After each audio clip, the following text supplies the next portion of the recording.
first paragraph. Jesus went on with his disciples to the villages of Caesarea Philippi, and on the way he asked his disciples, "Who do people say that I am?" And they answered him, "John the Baptist, and others Elijah, and still others one of the prophets."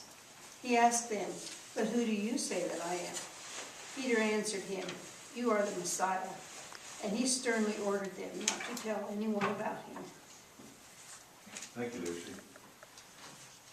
This incident took place in a Gentile, non-Jewish area, a town some distance northeast of the Jewish region of Galilee. Jesus' question must have caught the entire group off guard.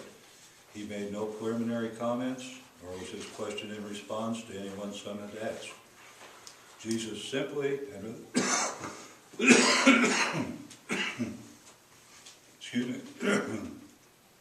simply and rather suddenly asked the question. Since Jesus had begun his ministry of teaching and healing, many had wondered who he was. Popular legends abounded that one of the great prophets from the past would return someday. Stories of John the Baptist, the famous radical hermit from the desert, were well known. Jesus' direct question dismissed all these answers, however. He did not care what others said. He cared only what his disciples believed.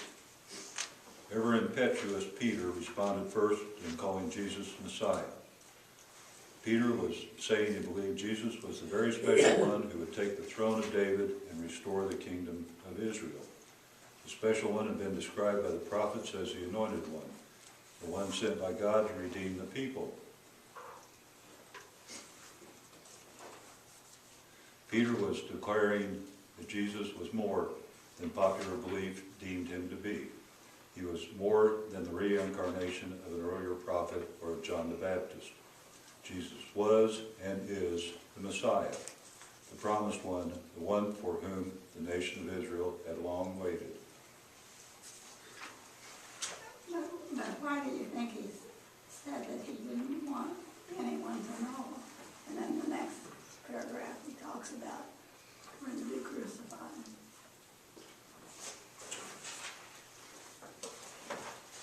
I think he was speaking to a small group. I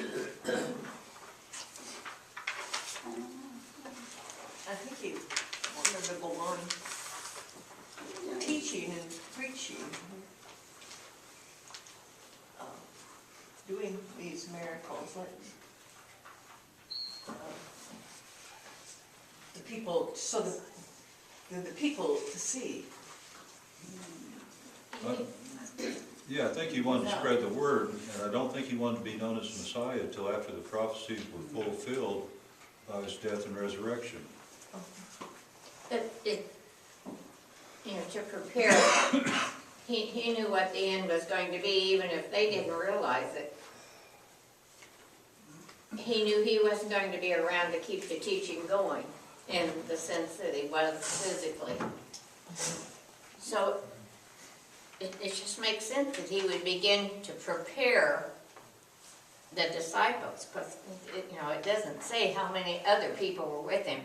But he said to this small, intimate group that had watched all this and then all of his lessons and his miracles, that he begins to prepare them for what he knew lay ahead for them. What we talked about in disciple Bible study was that Jesus didn't want them to tell everybody yet because he knew why he was here, but everybody else thought he was here as a political leader, and he needed to have the time to complete his mission.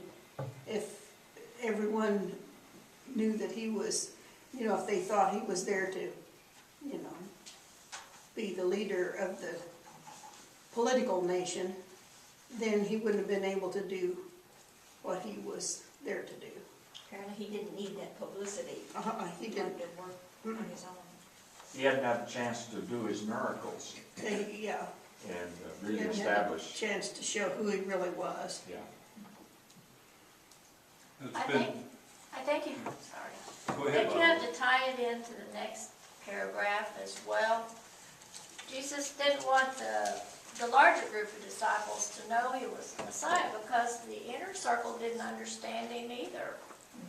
As we get on down here, we see that Peter told him not to talk that way, like he was going to be crucified. So you have to tie that last, you are the Messiah, and he told him not to tell anyone. You have to tie that into the next paragraph because we would probably say, well, you don't even get it yet. Let's not spread it out. Also, I think it's been suggested that they were tempting Jesus as the devil had when he went into the desert, to use his power, his miraculous powers, to straighten everything up, and that wasn't his function. Would somebody please read verses 31 to 33?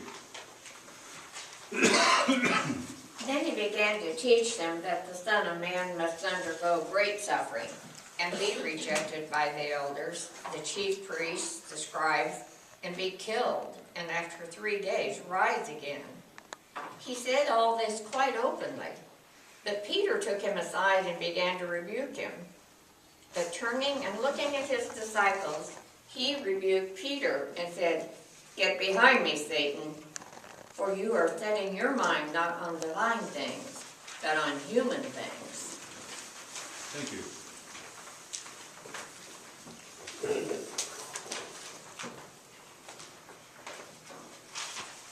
Here Jesus used the term Son of Man. He's teaching them that the Son of Man, not the Son of God. So he's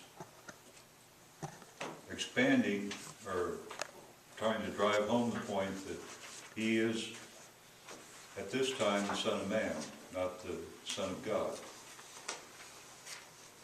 Imagine the questions that flowed from the minds, through the minds and hearts of those who heard Jesus, what Jesus said about his undergoing great suffering. Surely they wondered why a man who taught the love of God and healed the sick and fed the hungry would have to experience great physical suffering, especially at the hands of those who were the leaders of the very faith Jesus was proclaiming. The elders, chief priests, and scribes were the honored men of letters, those who upheld the law, Jewish law, in all its detail. And to claim that he, Jesus, would be killed by whom or what, these statements must have been mind-boggling for those who listened to his words. But they were not as mind-boggling as Jesus' next words. Jesus said the Son of Man, he, Jesus, would rise after 3 days according to Jewish 3 days. According to Jewish understanding at that time, a person was not really dead until 3 days after the physical death. The spirit of the person was thought to depart the body only after 3 days, and no recitation would be possible after that. So when Jesus said 3 days, he was saying that the Son of God, Son of Man, would be dead, really dead, before rising to life again.